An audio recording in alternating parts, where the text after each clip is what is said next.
Hey, what's up, everybody? It's just Charles Savans, and welcome you guys to another episode of the DREAMERSPRO show.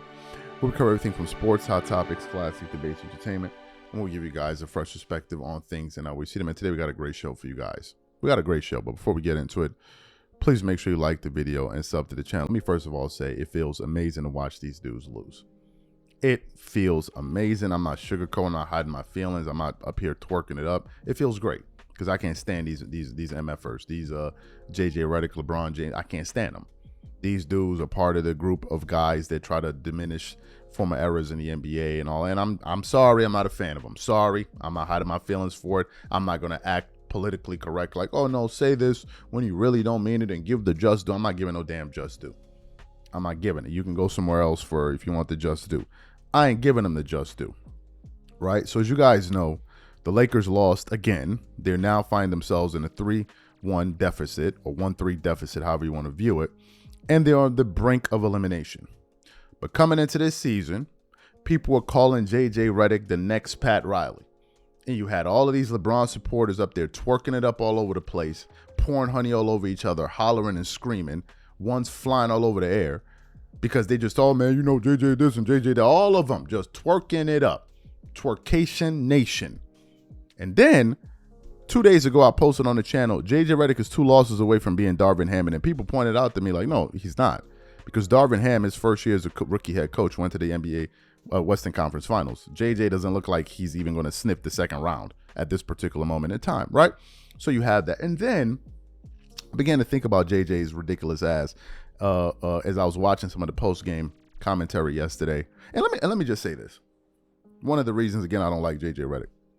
JJ Redick, you could see the entitlement in his face when he talks. JJ's in the post-game conference, and he's behaving like a big baby. He's angry that he lost, as if he's the only coach in the NBA that gets angry after his team loses. When other coaches do it, oh, they're unprofessional. When JJ Redick does it, oh, it's passion. Right? This is the double standard that exists for JJ, and I don't know why it exists. And people like myself are going to call it out. I'm sorry, I'm not. I'm not going to twerk it up for you dudes the way you want me to. He's not above it. He doesn't have the resume to be given this benefit of the doubt. You guys act like this dude is Pat Riley or Phil Jackson or Greg Popovich. Greg Popovich can act a certain way. He has 5 championships. How many championships does JJ Redick have? How many playoff series has he won? How many times has he been to the finals? 0. But you guys want to make excuses for this. Oh, no, it's passion. Oh, look at JJ. He's pissed off and throwing a tantrum. Oh, it's so passionate. No, it's not. It's unprofessional. It shows that you can't corral your emotions in a public forum. You're supposed to be the head coach, and you're freaking out every. So he's up there, and they're asking him questions, and he's just giving these like 1-2 word answers. Pissed off, right? And I'm sitting there looking at this. They're like, yo, why y'all letting this dude get away with this? Why y'all letting him get away with this? So in the midst of all of that, there was a controversial play when Jaden McDaniels stepped on Luka Doncic's foot. And instead of sitting up there and owning the fact that they lost the game, he started to make excuses, which then made me remember a famous tirade that he had on ESPN, I believe, just about a year or so ago, talking about former head coach Doc Rivers, or his former head coach Doc Rivers. And he's up there hollering and screaming, talking about, man, this guy with accountability, he can't be accountable. And blah, blah, blah. And I'm like, okay, you know what? Before we go further, take a listen to JJ Redick trashing Doc Rivers on TV because he can't be accountable. Take a listen to him there. Side note real quick. No one's going to react to Doc's audio there. We've been 7 minutes since we showed that audio. Nobody's going to react to Doc's audio? Do you want me to get it repeated for you? We don't have to repeat it. I can repeat it. I've seen the trend now. I've seen the trend for years. What's the trend? The trend is always making excuses. Doc, we get it. Taking over a team in the middle of the season is hard. It's hard. We get it. Just like getting traded in the middle of the season is hard for a player. We get it. Mm-hmm. But it's always an excuse. It's always throwing your team under the bus. They lose to Memphis. Oh, it's his players' fault. Memphis was playing G League guys and two-way guys. And then you look at his quotes over the weekend. Now he wants to take credit for the James Harden trade to the Clippers working out. He wants credit for that. There's never accountability with that guy. Well, there's never accountability. Well, let me say a couple of things. Number one, That's a very serious thing to say, and we should take it serious because we should take it serious. You can take it serious. He seemed pretty serious. Let me finish. We should take it serious because you played for him. So for you to say something like that, it matters. That's number one. Number two, I'm going to say this because Doc Rivers needs to hear, and I got love for him, but he needs to hear this, okay? Just go out there and coach. Because here's the deal. You were playing an advisor's role in Milwaukee, and all of a sudden now you're the head coach. People haven't brought that up. And the more you talk about how difficult this is, the more it brings attention to, wait a minute. Nobody's trying to hear that. You got the job, go win. Go win. Yeah. It's just that simple because it didn't happen in LA all of those years with the Clippers. It didn't happen. Didn't happen in Philadelphia. And now, I've said this, JJ, the second he got the job. If Doc Rivers doesn't, I'm not talking about this season because he came in there halfway through, but if Doc Rivers between this year and next season doesn't win, I think it'll be his last head coaching job in the NBA. I don't think this. I think this is his last chance. I think this is his last chance. Yeah, I think this is his last. You can't bring up. It wasn't the wisest decision to come in the 10-game, the toughest road stretch of the season. Come on, bro. Ain't nobody trying to hear that. They're really not. You got the job. You wanted the job. Fantastic. So you heard JJ Redick calling out Doc Rivers for not being accountable, right? For not taking responsibility.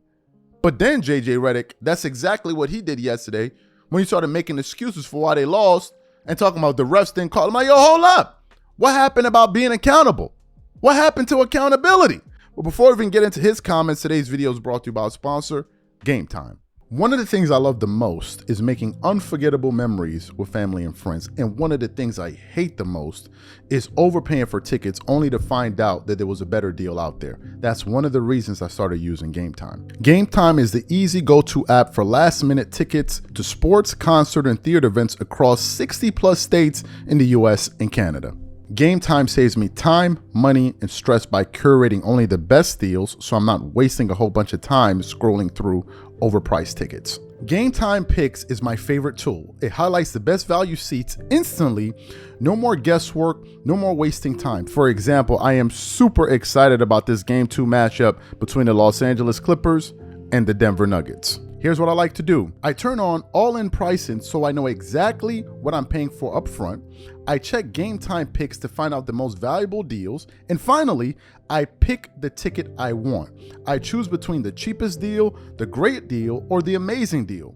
Once you select the ticket you want, you can use their panoramic seat view to ensure you know exactly what you're getting before you buy. So take the guesswork out of buying tickets with GameTime. Download the app, create an account, and use code CLNS for $20 off your first purchase. Again, create an account and use redeem code CLNS for $20 off. And remember, whenever you support this sponsor, you're supporting this channel.